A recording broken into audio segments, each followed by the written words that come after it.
नमस्कार दोस्तों। आज हम डिस्कस करेंगे तीन स्टॉक्स का, एनसीसी, एनबीसीसी और अशोका बिल्डकॉन। तो आप सभी को पता होगा कि आज मार्केट में भयंकर गिरावट आई है और ये तीनों स्टॉक्स तो बहुत ही ज़्यादा गिरे हैं क्योंकि ऐसा माना जा रहा है कि कोरोना बढ़ गया है, फिर से लॉकडाउन हो सकता है। तो कंस्ट्रक्शन स्टॉक्स है या प्रॉपर्टी स्टॉक्स है, इन सब में आज आप देखेंगे कि काफ़ी अच्छी गिरावट देखने को मिली है। तो मेरा एनालिसिस के हिसाब से ये तीनों स्टॉक्स अभी अच्छे लेवल पे हैं, तो हम इनमें बाइंग अपॉर्चुनिटी ढूंढ सकते हैं क्योंकि इनमें आज काफ़ी ही 5 से 10% के बीच में गिरावट हुई थी। तो इन स्टॉक्स पे चर्चा शुरू करने से पहले मैं आपको बताना चाहता हूँ कि इंट्राडे ट्रेडिंग के लिए हमारा टेलीग्राम चैनल है, लिंक डिस्क्रिप्शन बॉक्स में है, आप उसे जरूर ज्वाइन करिए। वहाँ पर हम एडवांस्ड एनालिसिस के बाद कॉल्स प्रोवाइड करते हैं। साथ ही आपको हमेशा ये ध्यान में रखना है कि आप जो भी इन्वेस्टमेंट करते हैं वो रिस्क के अधीन होती है, तो अपने फाइनेंशियल एडवाइजर से जरूर कंसल्ट कीजिए और हमारे वीडियोस केवल एजुकेशनल पर्पस के लिए होते हैं। आइए दोस्तों, इन स्टॉक्स पे हम चर्चा शुरू करते हैं। तो एनसीसी का एक बहुत बड़ा मेजर रीज़न है, वो हाईलाइट पे काफ़ी रहता है। उसका मेजर रीज़न है कि वो राकेश झुनझुनवाला जी के स्टॉक में है और उनका करीब, आप ये पढ़ के देखिए, Jhunjhunwala has 12.84% stake in the company and the overall stake value is 620 crore. तो ये स्टॉक इसलिए काफ़ी हमेशा हाईलाइट में रहता है कि राकेश झुनझुनवाला जी का इसमें 12.84% का उनका शेयर है इस वजह से। और स्टॉक ने पिछले कुछ दिनों में बहुत ही भयंकर रिजल्ट्स भी दिए हैं। अगर मैं ये देखूं कि ब्रोकर्स इस स्टॉक के बारे में क्या कहते हैं, तो जीओजी जी ने 120 का टारगेट दिया है, प्रभुदास जी ने 111 का, आईसीआईसीआई डायरेक्ट ने 110 का। तो ओवरऑल ब्रोकर्स भी इसमें काफ़ी बुलिश है और काफ़ी पोटेंशियल इस स्टॉक में देखते हैं। आइए अब हम चार्ट्स पे देख लेते हैं कि एनबीसीसी क्या कर रहा है। तो ये देखिए, आपको यहाँ तक 100 रुपये तक ये मैक्सिमम गया है। 3 मंथ अगर मैं इसका चार्ट खोलूँ तो ये एक देखिए स्टॉक डाउन ट्रेंड में ही हमारा चल रहा है और यहाँ पे आप देखेंगे कि इसने ये एक जो है 70 रुपये के आसपास ये इसका एक सपोर्ट एरिया है। आज देखिए इसने यहाँ पे भी जाके यहाँ पे देखिए ये गया और फिर अगर आप वॉल्यूम्स देखेंगे तो काफ़ी हैवी वॉल्यूम्स में बाइंग आई है और फिर यहाँ से इसने थोड़ा सा रिवर्सल दिखाया है। तो ये ऐसा लग रहा है कि जो 72 रुपीज़ का एरिया है इसके लिए अच्छे सपोर्ट की तरह बिहेव कर सकता है, इसी वजह से मैंने इसको बाइंग रेटिंग दी है। तो अगर मैं इसमें इस स्टॉक को खरीदना चाहूँ तो मैं सीएमपी पे खरीद सकता हूँ। स्टॉप लॉस हमें दोस्तों, अगर मैंने इसका 100 डे का मूविंग एवरेज बनाया है। स्टॉप लॉस में बात करूँ तो 69 के नीचे रखना है, तो 68 रुपये के आसपास का स्टॉप लॉस हम रख सकते हैं। आरएसआई भी देखिए इसमें काफ़ी ओवरसोल्ड जोन के आसपास हो गया है, तो आरएसआई के एक तरफ से भी कोई दिक्कत नहीं है। बाकी और जो हमारे इंडिकेटर्स होते हैं उसको भी आइए हम फटाफट देख लेते हैं। बॉलिंगर बैंड को लगा के एक बार देख लेते हैं। तो बॉलिंगर बैंड के ये लोअर एरिया में है, तो ये भी बाइंग की ही तरफ इशारा कर रहा है क्योंकि प्राइस इसकी अच्छी है। तो दोस्तों हमने जो डिस्कस किया है उसको मैं फटाफट समराइज कर देता हूँ। तो दोस्तों इस स्टॉक को आप खरीद सकते हैं बाई एट सीएमपी।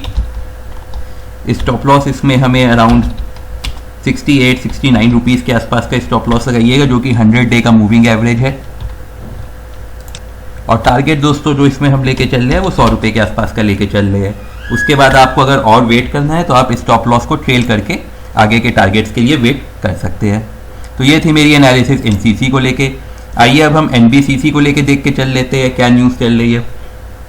तो इनको लेके जो न्यूज़ चल रही है वो ये है कि एनबीसीसी और सुरक्षा ग्रुप ये दोनों ही जेपी इंफ्राटेक को बाई करने का काफ़ी प्लान बना रहे हैं। तो जेपी इंफ्राटेक आप लोग को पता होगा कि इंसॉल्वेंसी में चली गई थी अगस्त 2017 में, तो ये लोग अपना कोशिश कर रहे हैं कि इसको ये पूरा बाई आउट कर ले।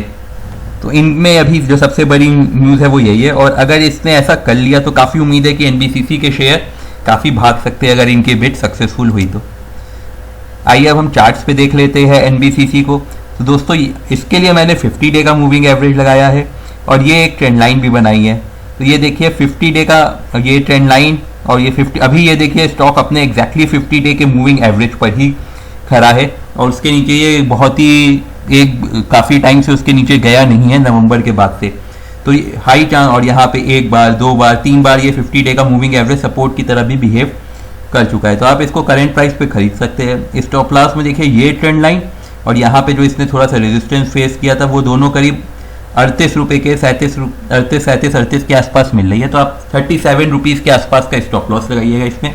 और टारगेट दोस्तों इसमें हम जो लेके चलेंगे करीब 50 रुपये के आसपास का टारगेट लेके चलेंगे, क्योंकि ये देखिए 48 काफ़ी एक स्ट्रॉन्ग रेजिस्टेंस है इसके लिए। ये मैं आपको मंथली चार्ट पे दिखा देता हूँ। ये देखिए कितना स्ट्रॉन्ग रेजिस्टेंस है इसके पास 48 के लिए। कितनी बार यहाँ पे ये 30 मिनट्स चार्ट में इसके पास लौटा, ये देखिए। तो यही मेरा 48 रुपीज़ के आसपास का इसमें टारगेट रहेगा। वॉल्यूम्स में देखिए दोस्तों काफ़ी सेलिंग हुई है इसमें, लेकिन आइए इसका भी अगर हम लास्ट का देखें तो बाइंग भी हुई है लेकिन सेलिंग भी हुई है। तो एनसीसी से थोड़ा सा अलग है ये, इसका चार्ट एकदम मैच नहीं कर रहा है। हालांकि बाइंग हुई है थोड़ी बहुत इसमें भी आखिरी के कुछ क्षणों में। आइए एक बार अब हम क्या देख लेते हैं, बॉलिंगर बैंड भी इसमें बाइंग को सपोर्ट कर रहा है कि नहीं।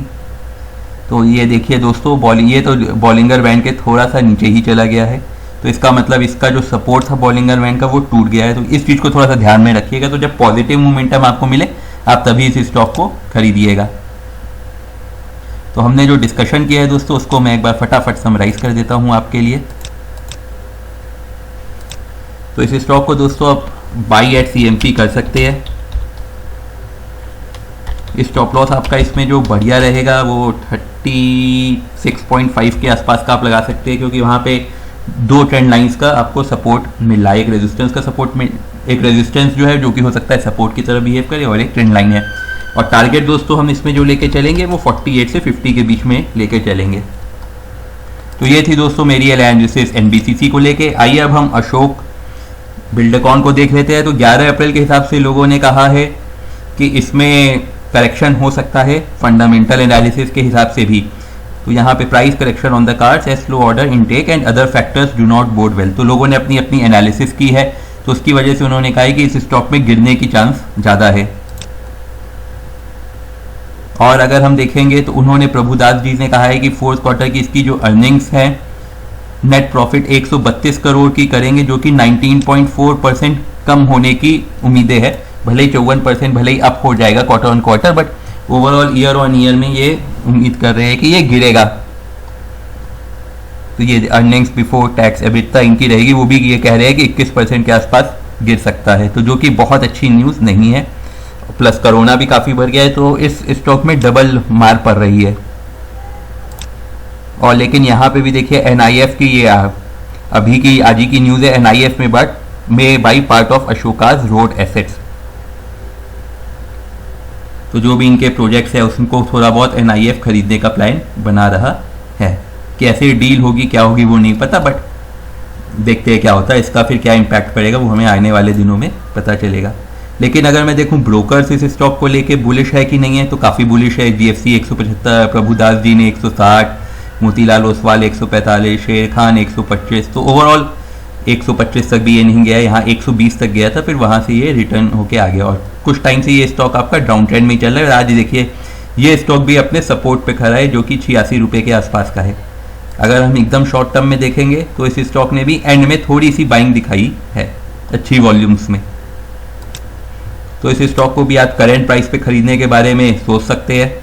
आप इसको यहाँ पे खरीदिए। फिर ये देखिए यहाँ पे इस स्टॉक को डबल सपोर्ट मिल रहा है। एक तो ये वाले सपोर्ट की बिहेव कर रहा है, और ये 200 डे के मूविंग एवरेज का सपोर्ट भी इसके पास 80 रुपये के आसपास है। तो इस स्टॉक को आप 120 रुपये के टारगेट तक के लिए करेंट प्राइस पे खरीद सकते हैं 79 के स्टॉप लॉस के साथ। RSI देखिए भी ओवरसोल्ड जोन के ही आसपास है, तो वो भी अच्छी बात है।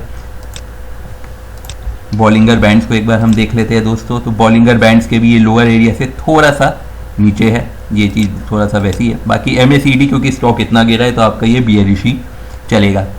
मैंने जो डिस्कस किया है उसको मैं फटाफट समराइज कर देता हूँ दोस्तों। तो इस स्टॉक को आप बाई एट CMP कर सकते हैं। स्टॉप लॉस लगाइएगा 79 के आसपास, और टारगेट जो इसका रीसेंट का हाई है 120 रुपये, हम वो लेके चल रहे हैं। तो रिस्क टू रिवॉर्ड रेशियो इस स्टॉक में भी काफ़ी बेहतरीन है, और इसीलिए मैंने इन तीनों ही स्टॉक्स को अपने उसमें जगह दी है बाइंग उसमें। उम्मीद है दोस्तों आपको वीडियो पसंद आया होगा। आप हमें लाइक एंड सब्सक्राइब कीजिए, उससे हमारा मोटिवेशन बना रहेगा। साथ ही आप हमें टेलीग्राम, ट्विटर, फेसबुक पर फॉलो कर सकते हैं। द ट्रेडिंग बुल्स के नाम से हमारा पेज है। आपके मन में जो भी विचार हो दोस्तों आप कमेंट सेक्शन में लिखिए, हम जल्द से जल्द उस पर रिप्लाई करेंगे। धन्यवाद दोस्तों।